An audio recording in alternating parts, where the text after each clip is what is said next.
But let's start with Chelsea. And they took a big step towards the Champions League quarter-final. But once again, Romelu Lukaku is the main talking point. He was left on the bench for the game against Lille. Yeah, increasing scrutiny over his form, and Thomas Tuchel took him out of the firing line, claiming that his striker was physically and mentally tired. But Tuchel himself became increasingly agitated at the number of questions on Lukaku. Was not the moment after the match where everybody was focused on the few touches that he had to put him right away into the next fire. It was the moment to take a step back. That was the decision, and that's it. But you can clearly see. I mean, we have now a strong win. We had a strong performance. It was a tough match, and almost every question is about Romelu. So the focus is huge. Romelu struggled in the last games a little bit to deliver that. That's what I meant when I said I felt him a bit tired. Not only mentally tired, but also physically tired. There are like 9 other players who did not play, and we should never forget that we consider this sport a team sport. And this is it. And then the 11 guys who play do everything to commit fully to what we plan and to commit fully to their teammates. And the guys from the bench have to do the same. And this is how it works, especially at Chelsea and especially for us. And this is how we win football games. For Sunday, we have 4 days to decide and to recover. And of course, he has every chance to play. Patience has finally run out, James. I have no more patience.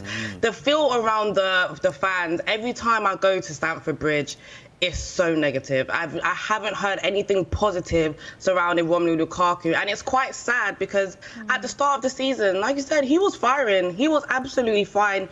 We don't know what happened, where it went downhill, came back from injury, didn't surprise us. He came back from a Sky Italia interview that was not sanctioned, and it shouldn't have happened, and he still hasn't given that apology performance yet. So it's a bit toxic in the ground, I won't lie to you. Especially against Plymouth. That was the last time I was there before the Lille match. A lot of fans were screaming for Romelu to just do something, to kind of just move on the ball a little bit, and he didn't give us that. The game against Liverpool, we're going to find out if Lukaku starts that game. If he doesn't, that's, incredibly glaring. At the moment, it's just squad rotation.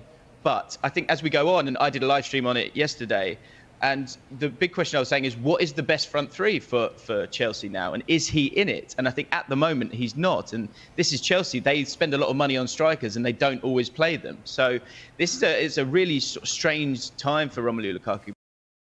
Well, it remains to be seen if Lukaku will be recalled on Sunday for the EFL Cup final against Liverpool. Kai Havertz was the man who filled in at striker last night, and what a performance it was from him. Yeah, he scored Chelsea's first with a thumping header, and Tuchel was equally impressed with his defensive work. For Kai, I'm very pleased because Kai is very, very strong since weeks now, and he really steps up in the game. The effort is immense. The work rate is immense. The volume, the areas of the pitch that he covers for us is very, very good. He was again decisive. He created chances, was involved, and he's never shy of defending.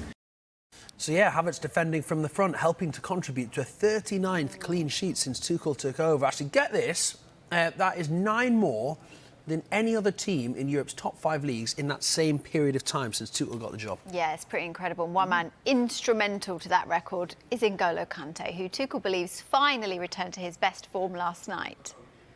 Let's say it was not building up in the last weeks. He had some problems to find his strengths and his rhythm after his injury and after he was out for some games. But today he was back on top level, got better every minute throughout the game, and instantly it has a huge impact. But this is not a surprise. I mean, we were waiting for it since like I said, since some games now. And today he found his rhythm, and was a huge impact and absolutely top performance. Well, that top performance was rewarded with man of the match. Kante has now won the award in his last 4 Champions League knockout matches, including both semi-final legs and the final of last season. Big Kante smile. 2-0 win for Chelsea. Not always a comfortable night for Tuchel, though. He was shouting instructions to his players from the touchline, and his chewing gum fell out of his mouth. Oh, no.